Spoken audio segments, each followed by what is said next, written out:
is something deeply powerful about the way we choose to believe. It's invisible, but it determines almost everything we do. You see it every day in how someone walks into a room, how they shake your hand, how they speak about a challenge they're facing. Belief isn't about having evidence, it's about carrying a posture, an attitude that says, I'm going to act as if things are going to work out even when there's no proof yet. And that belief, that mindset, shapes behavior more than circumstances ever could. Think about this. Two people are faced with the same challenge. One believes they'll fail, the other believes they'll figure it out. Same problem. Two completely different responses. The first hesitates. They second guess, they avoid. The other leans in, they ask questions, they try things, they adapt. It's not that the second person is smarter or more talented, it's that they've already made a decision in their mind. This will work out, I just need to keep moving. And that belief changes how they behave. It fuels persistence, it fuels clarity, it fuels progress. We're often told to be realistic, as if realism is the same thing as resignation. But when people say be realistic, what they usually mean is don't expect too much. But I think that's a trap. Because the moment we lower our expectations to match our fears, our actions follow. When you believe something isn't possible, you stop trying, you stop exploring, you stop innovating. Not because the door is locked, but because you stop turning the handle. Belief isn't naive, it's strategic. It's the foundation of initiative. The best performers in the world, athletes, artists, leaders, they all operate from a deep internal belief that they're capable of rising to the moment. They don't wait for confidence to show up. They act first. Confidence follows action. It's built, not born. And belief is what allows you to take that first step, to act without the guarantee. I met someone recently who was navigating a difficult career transition. He had lost his job, had no clear path forward, and felt completely stuck. But then something shifted. Not externally. He didn't suddenly get a job offer or win the lottery. What changed was how he chose to approach the uncertainty. He told me, I'm going to treat this like the best thing that ever happened to me, even though it doesn't feel like that yet. That one sentence changed everything. He started networking differently. He showed up to interviews with more energy. He created opportunities instead of waiting for them to appear. 3 months later, he was in a role that wasn't just better, it was a perfect fit. But it didn't happen because of luck. It happened because of belief. When you act as if everything always works out for you, you start making decisions based on possibility, not fear. That doesn't mean you'll never feel afraid. It means you don't let fear dictate your choices. You learn to trust the process, to trust your resilience. You don't need to see the full path to start walking. You just need to believe the next step will lead somewhere worth going. There's a quiet power in people who move forward without certainty. They walk differently, not arrogantly, but with a kind of quiet resolve. It's magnetic. Others are drawn to them. Not because they have all the answers, but because they seem anchored. They're not reacting to every storm. They've made peace with the unknown. They've decided in advance that things will work out. So they carry that decision with them into every room, every meeting, every set. And here's what's interesting. When you behave as if everything always works out, it often does. Not because the universe bends to your will, but because your belief leads you to behave in ways that create better outcomes. You show up. You stay longer. You keep the conversation going. You listen more deeply. You experiment more often. People like working with people like that. Doors open more easily for people who knock more often. It's not magic, it's behavior rooted in belief. We all carry stories in our minds, narratives about who we are, what we're capable of, what we deserve. Some of those stories were written by other people, by teachers who doubted us, by bosses who overlooked us, by parents who projected their own fears onto us. But here's the truth. You get to rewrite the story. You get to decide what belief you carry into the world, and that belief will shape how you move and how the world moves in response. Acting as if everything always works out for you isn't about arrogance or delusion. It's about grounded optimism. It's about saying, no matter what happens, I'll find a way through this. I'll learn, I'll grow, I'll become stronger. And that's not pretending, that's preparing. That's choosing to believe in your capacity to rise even when the ground feels shaky. The people who inspire us most are never the ones who had it easy. They're the ones who kept going when things didn't make sense. The ones who chose belief in the face of uncertainty. They acted as if, not because they knew they'd succeed, but because they knew who they were wouldn't quit. That's what we remember. That's what moves us. So next time you face something uncertain, something unclear, remember, the most important decision isn't what you do, it's what you believe. Because belief shapes behavior and behavior shapes outcomes.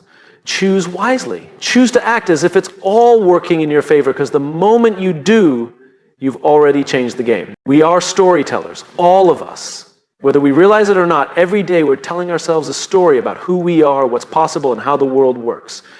And the thing is, our brains believe it, not because it's true, but because it's familiar. Because we've said it enough times. This isn't just poetic, it's biological. Our brains are wired for narrative. They're constantly trying to make sense of the world, to create coherence. When something happens, good or bad, the brain asks, what does this mean? And depending on the story we're already telling ourselves, we'll give it a very different answer. Two people can experience the exact same situation. One says, see, nothing ever works out for me. The other says, this is just a detour, something better is coming. One person spirals, the other adjusts. Same reality, different interpretation. The difference isn't the situation, it's the story. And what's most important to understand is this: the story comes first. Behavior follows. The way we think influences the way we act, and the way we act influences the results we get. It's a cycle, and it starts with the words we repeat in our own minds. The brain doesn't question whether the story is useful. It just accepts it.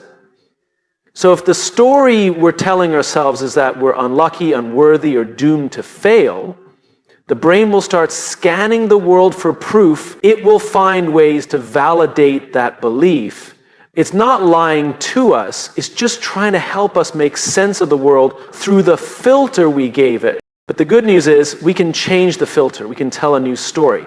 We can choose to act as if everything always works out for us, not because we have the evidence, but because we want to give our brain a better target, a new lens, a more useful truth. Now, I'm not talking about blind positivity or ignoring real problems. I'm talking about perspective, and I'm talking about choosing a story that empowers us to move, to try, to lead, to show up, even when the path is unclear. When we choose a better story, our brain starts to look for better answers. It gets curious instead of defensive, creative instead of defeated. I once worked with someone who had faced failure after failure in his startup journey. He was exhausted, burnt out. At one point he said, maybe I'm just not cut out for this. And I stopped him. I asked, what if the story you're telling isn't true? What if every setback is just preparing you for something better? And you just haven't seen it yet. He paused. That one question reframed everything. He didn't suddenly succeed overnight, but he began to show up differently. He asked better questions. He saw every challenge as part of the process, not a signal to quit. 6 months later, his third attempt caught traction. Not because he got smarter, but because he started telling a different story. One where failure wasn't final, one where everything was working for him, not against him. The brain believes the voice it hears most often, and that voice is usually our own. The way we talk to ourselves becomes the soundtrack of our lives. So when we choose to act as if things always work out, we're not pretending, we're programming. We're giving our minds a framework to respond with strength, not fear. This shift changes how we walk in the meetings, how we deal with criticism, how we face rejection. If we tell ourselves that every rejection is redirection, then we no longer fear it. We embrace it. If we believe that every obstacle is an invitation to grow, we stop avoiding challenges and start seeking them out. The story gives the brain a job. Find the good, find the lesson, find the way forward. And because the brain wants to help, it starts delivering on that request. I think we often underestimate how much power we actually have over our own mindset. We wait for external validation to believe good things are coming, but the truth is, belief doesn't follow evidence, it creates it. When we believe that everything always works out, we act in ways that align with that story. We become more open, we build trust, we persevere longer, and those behaviors over time lead to outcomes that look a lot like things working out. Think about the leaders who've made the biggest impact in your life. Chances are they weren't the smartest or the most talented people in the room, but they had a way of making you believe, not in hype, not in fluff, but in possibility. They helped you see a version of the story where you mattered, where your contribution had meaning, where progress was possible. That's what great leaders do. They tell a better story, and they tell it so consistently that people begin to live into it. We can do that for ourselves too. We can become our own leader, not in some cliche self-help way, but in a grounded, practical way. When you wake up in the morning, you can choose what narrative you feed your mind. Is today a threat, or is it an opportunity? Is the challenge ahead a roadblock or a stepping stone? Are you unlucky, or are you in the middle of a great story that hasn't reached its turning point yet? The brain will follow your lead. It will believe what you repeat. So choose wisely. Speak to yourself the way you would to someone you care deeply about. Tell the story of resilience, of momentum, of trust. Act as if the best is yet to come. And not only will your mindset shift, but so will your actions, your energy, your results. Because in the end, the story we tell ourselves isn't just a reflection of who we are. It's a blueprint for who we're becoming. Tell a story worth believing and then live it. There's a common misunderstanding about optimism. People hear the word and immediately think of naivete, like optimism means ignoring reality or pretending everything is fine when it clearly isn't. But that's not optimism, that's denial. Real optimism is not about avoiding the hard things, it's about choosing how we face them. It's not wishful thinking, it's disciplined thinking. It's a choice to see what's possible, even when what's in front of you feels impossible. Discipline is the key word. Optimism is a practice, a mindset we commit to. And like anything worth doing, it takes effort, it takes intention, it takes work. Because the truth is, pessimism is easy. Cynicism is easy. Doubt comes naturally. The world constantly gives us reasons to believe things are falling apart, that we're running out of time, out of chances, out of hope. But optimism, that's something you have to choose, and you have to keep choosing it, especially when it's hardest. You can't just wait to feel optimistic.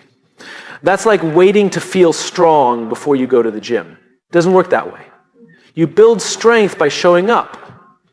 You build optimism the same way, by training your mind to search for hope, to search for solutions, to stay grounded in the belief that there's always another step forward, even if it's small. Even if it's messy, even if it doesn't look like progress yet. I've met leaders who carry this kind of optimism like armor. They walk into tough situations, not with arrogance or false cheer, but with a calm presence that says, we'll figure this out, we've got this. That kind of leadership creates stability. People gravitate toward it, not because the leader has all the answers, but because they bring a sense of direction, of belief. That's the power of disciplined optimism. It gives people something to hold on to. It starts with a simple but powerful question. What's the most generous interpretation of this moment? What's the most hopeful version of what's happening? When everything feels like it's falling apart, ask yourself, what could this be teaching me? What might this be preparing me for? It's not about pretending things are easy. It's about finding meaning in the hard. That's the heart of optimism. It's choosing purpose over panic. People who act as if everything always works out for them are not blind to difficulty. They've just trained themselves to hold two truths at once, that things are hard and that things are still moving forward, that setbacks sting and that they still carry value, that they may not be where they want to be yet and that they're still on the right path. That duality takes discipline. It takes emotional maturity and it takes daily practice. Think about the difference between someone who sees a failure as the end versus someone who sees it as feedback. The second person isn't immune to disappointment. They just choose to use it. They say, this didn't go the way I wanted, but what does it make possible now? Now, mindset doesn't happen automatically. It's built.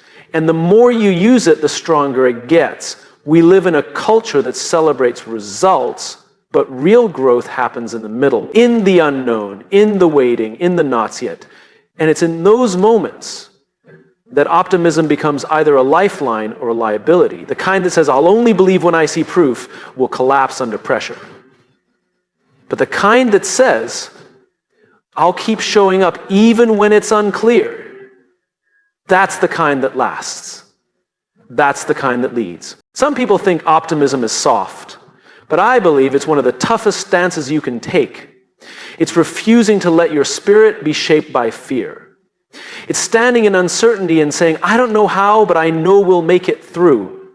That's not weak, that's courageous. And here's the truth, optimism doesn't guarantee that everything will work out exactly the way you want. But it guarantees that you'll be ready when it does. It puts you in motion. It keeps you open. It keeps you resourceful. It gives you a reason to keep trying when others have stopped. It keeps you in the game. I once heard someone say, hope is not a strategy. I disagree. Hope is where strategy begins. Hope gives birth to action. Without hope, there's no reason to plan, to solve, to try. Optimism lights the fuse. It says this is worth pursuing. And when we act from that place, we do better work. We collaborate better. We think more creatively. We bounce back faster. We become more resilient. Not because we're avoiding the pain, but because we're refusing to be defined by it. When you act as if everything always works out for you, what you're really doing is choosing disciplined optimism. You're saying, I know things won't be perfect, but I trust myself to learn. I trust myself to learn. I trust that the future holds more than what I can see today. And that mindset changes everything. Not instantly, but steadily. It doesn't mean you won't have moments of doubt. Of course you will. We all do. But optimism isn't the absence of doubt. It's what you return to after doubt. It's the home base, the anchor, the mindset you recalibrate to when the winds of uncertainty blow hard. And when you hold that space for yourself, for your team, for your future, you become the kind of person others want to follow. Not because you paint a perfect picture, but because you offer a believable future. A future built on effort, on values, on resilience, on trust. So when you're tempted to give in to discouragement, remember this. Optimism is not about ignoring the dark. It's about choosing to light a candle anyway. It's the quiet, consistent discipline of saying, we are not done yet. There's still something here. There's still something worth building. That discipline, that posture, that mindset is what turns ordinary people into extraordinary leaders. Not because they never fall, but because they never stop believing in the rise. There's a moment before every decision where we hesitate. We wait for clarity. We wait for signs. We wait until we feel ready. But here's the truth. Clarity rarely comes before action. Confidence doesn't either. We like to think we need evidence before we move, but in reality, we often need to move before we find the evidence. The path reveals itself through motion. Action creates evidence. We all want certainty. It's human. We want to know how things will play out before we invest our energy, our time, our heart. But in most of life, certainty isn't a starting point, it's an outcome. And it only shows up after we've already taken steps into the unknown. There's this idea that belief is something we must have before we act, that we must believe in ourselves completely before we try something new, before we speak up, before we lead. But that's backwards. Belief grows from action. Each step forward, no matter how small, gives us something real to stand on, something to learn from, something that says, you're doing it, keep going. The people we admire, the ones who seem brave or bold or confident, they didn't wait until they felt certain. They moved anyway. They acted without a guarantee. And because they moved, they discovered something about themselves, about the world, about what was possible. When you act as if everything always works out for you, you begin to create that evidence in real time. It's not fake confidence. It's a choice to behave in alignment with the outcome you want before you have the proof. And when you do that, when you show up with energy, optimism, resourcefulness, the world starts to meet you with opportunities that wouldn't have shown up if you'd stayed still. Imagine standing at the edge of a foggy path. You can't see more than 5 feet ahead. You could wait for the fog to lift. But what if it doesn't? Or what if the fog only lifts as you walk? Every step forward reveals more. And that's how life works. That's how progress works. The movement is what makes the future visible. I've worked with people who spent years waiting for the perfect moment, waiting for the fear to go away, waiting for a green light from someone else. And what they realized, often painfully, is that waiting doesn't produce new data. It just strengthens doubt. The longer you wait, the louder your fears become. But when you act, even in a small way, you give your brain something new to work with. You interrupt the fear loop. Action disrupts the narrative of helplessness. It breaks inertia. It sends a message to yourself, I'm not stuck, I'm not powerless, I'm in motion. And that shift from passivity to agency, that's where everything begins to change. One of the most liberating truths is this.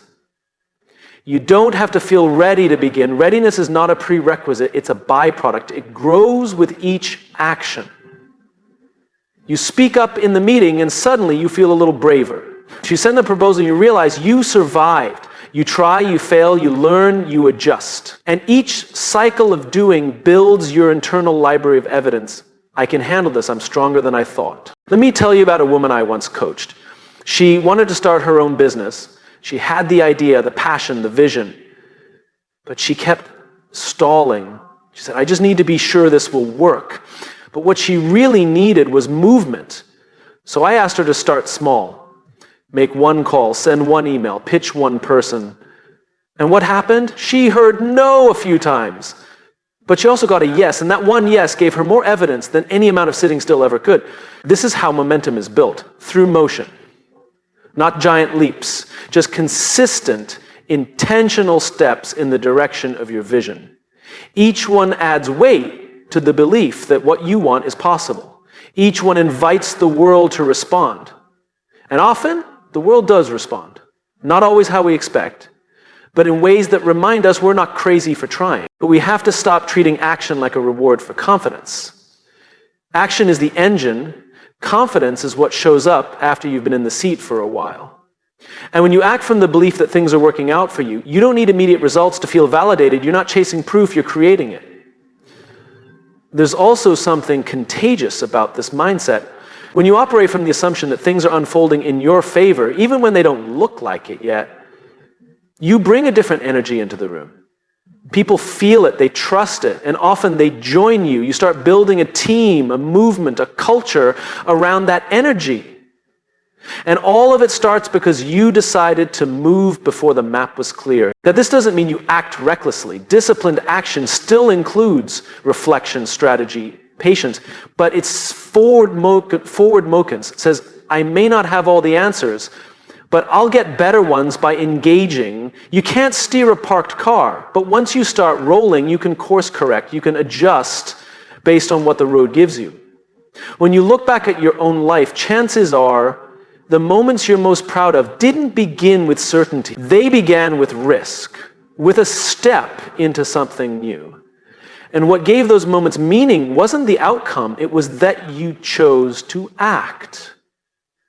That's what built your story. That's what gave you real data about who you are and what you're capable of. So if you're standing at the edge of something right now, an idea, a change, a challenge, and you're waiting to feel ready, remember this. Action creates evidence. And the evidence you're looking for won't come before you move. It's waiting on the other side of movement. When you act as if everything always works out for you, you're not gambling. You're practicing faith in your future. You're choosing courage over certainty. And that choice builds the foundation for the life you want, one step, one call, one decision at a time. So move, not because you're fearless. Move because you're becoming the kind of person who no longer waits for permission to begin. We don't always realize it, but every time we show up, every time we push through resistance, every time we move forward despite the unknown, we're not just doing it for ourselves, we're doing it for the people watching, the people looking for proof that it's possible, because one of the most powerful forms of leadership is simply being the evidence someone else needs to believe. You become the proof that the journey is worth it. In every room, in every company, in every family, there are people quietly watching, wondering, hoping, can someone like me do this? Can I speak up and still be respected? Can I fail and still be worthy? Can I take a risk and survive it? And when they see someone else do it, someone who doesn't have all the answers, someone who's still figuring it out, it gives them something more powerful than advice. It gives them permission. That's what happens when you act as if everything always works out for you. You embody a mindset of possibility. You carry the weight of belief in a way that lifts others, not through grand speeches or empty motivation, but through your presence, your resilience, your consistency. You become a mirror that reflects potential back to people who have temporarily lost sight of their own. Think about it. When we're struggling, when we're unsure, we look for models. We scan the environment for people who've gone ahead, people who've navigated uncertainty and made it to the other side. That's why stories matter. That's why leadership matters. It's not just about authority or status. It's about demonstration. When someone takes the first leap, it lowers the psychological cost for everyone else. But here's the catch. You can't inspire belief in others if you're constantly waiting for external proof yourself. True leadership begins with the decision to become your own evidence, to act in alignment with what you believe before you have all the results, to hold space for possibility even when the outcome is unclear. When you do that, you create an atmosphere of trust. And trust is the soil where growth begins. I once worked with a leader who inherited a broken team. Morale was low, results were inconsistent. No one really believed things could improve. The leader didn't walk in with a flashy strategy or dramatic overhaul. Instead, she just started showing up. Calm, steady, present. She listened, she acted, she followed through, and over time, her behavior created a new story. One that said, we're not stuck, we're just getting started. People began to believe again, not because of a slogan, but because of her example. This is what it means to lead with evidence. You become the person who brings courage into the room simply by how you carry yourself. Not with perfection, not with certainty, but with conviction, with humility, with a willingness to go first. And in doing so, you help others find their voice. Now, some people hear this and think that's too much pressure. I didn't sign up to be someone's role model. But whether you signed up or not, people are watching. Especially the ones closest to you, your friends, your children, your coworkers. They're not looking for you to be flawless. They're looking for you to be real, to try, to fail and get back up, to navigate life with a sense of purpose that says, I may not control everything, but I control how I respond. And your response, that's what they remember, not the result, not the accolades, but the way you showed up. That becomes the blueprint they borrow from when it's their turn to take a risk. What's beautiful about this is that it's not about having a title. You don't have to be the CEO to lead this way. You don't have to be the loudest voice in the room. You just have to be consistent in your values, rooted in your belief, willing to be seen trying. That alone changes the temperature of every room you walk into. And here's something else. When you live like you are the evidence that everything always works out, you develop a kind of quiet authority. People lean in, they ask questions, they trust you, not because you have all the answers, but because you've clearly wrestled with the question. Because you're not pretending, you're practicing. And that practice is magnetic. We don't talk enough about the weight of unseen leadership. The kind that doesn't get applause. The kind that happens in the conversations no one hears. The late nights, the doubts, the private moments where you choose to believe again. That's the kind of leadership that shapes culture. That's the kind that builds trust that lasts. Because eventually, someone will come to you, maybe years later, and say, I watched you. I saw how you handled that moment, and it gave me the courage to do the same. And you'll realize that your discipline, your mindset, your resilience, it didn't just serve you, it lit the way for someone else. So ask yourself, what kind of evidence am I becoming? What story does my life tell? What permission do I give others by the way I live, work, lead, and show up? Because the truth is, whether you realize it or not, You are becoming someone's reason to believe. You are shaping what others think is possible. And when you choose to live from the assumption that things are working in your favor, even through the mess, even through the waiting, you bring hope into places that desperately need it. That's not about ego. It's about service. It's about responsibility. And it's about legacy. The way you live becomes part of someone else's story. So keep showing up. Keep believing. Keep building. Not just for your goals, but for everyone who's still learning how to believe again. You are not just creating results, you're creating ripple effects. And that ripple, that impact, begins the moment you decide to be the evidence you once needed yourself.